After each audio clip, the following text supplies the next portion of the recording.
حالیہ دنوں پاکستان کی قومی اسمبلی نے ایک قرارداد پیش کی ہے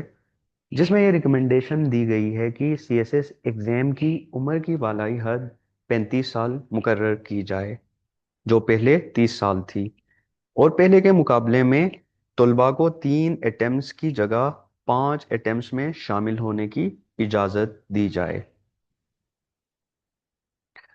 قومی اسمبلی کے اس ریزولوشن نے لیجسلیشن کے ذریعے قانون کی شکل اختیار کرنا ہے، کیونکہ ریزولوشن جب تک قانون نہ بنے کسی ادارے پر بائنڈنگ نہیں ہے۔ اب اس قانون سازی کے بعد ایف پی ایس سی کے رولز اینڈ ریگولیشن، جو ان کے امتحان کے رولز اینڈ ریگولیشنز ہیں جس کے تحت وہ سی ایس ایس کے ایگزامز کنڈکٹ کرواتے ہیں، ان رولز کو ایمنڈ کرنے کی ضرورت ہے، یعنی 30 سال کو 35 سال اور 3 اٹیمپٹس کو 5 اٹیمپٹ سے تبدیل کر کے ترامیم کی جائیں گی۔ اب اس کے امپلیکیشنز کیا ہیں؟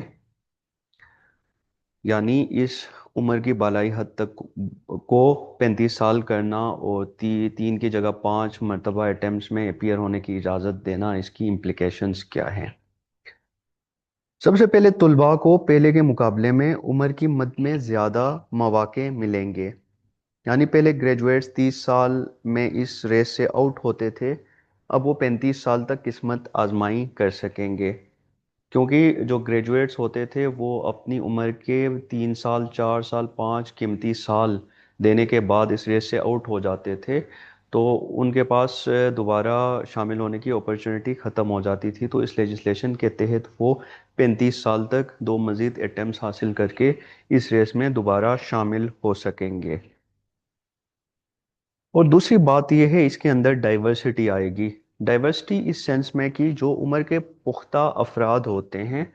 وہ بیوروکریسی میں زیادہ سکلز اور پروفیشنل ایکسپیرینس کے حامل ہو سکتے ہیں۔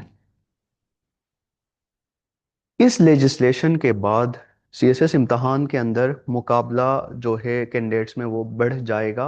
اور مقابلے کے بڑھنا اس امتحان میں، یعنی مقابلے کے زیادہ ہونا، اچھے کینڈیڈیٹس چننے میں مددگار ثابت ہو سکتا ہے۔ اس کا ایک آسپیکٹ جو کہ نیگیٹو آسپیکٹ ہے وہ یہ ہے کہ اس میں یہ کنسرن شو کی جاتی ہے کہ بیوروکریٹک ایفیشینسی اس سے کم ہو سکتی ہے۔ مثال کے طور پر جو عمر کے پختہ افراد ہوتے ہیں وہ نیو جو انوائرمنٹ ہے اور نیو رولز کو اڈیپٹ نہیں کر سکتے ہیں۔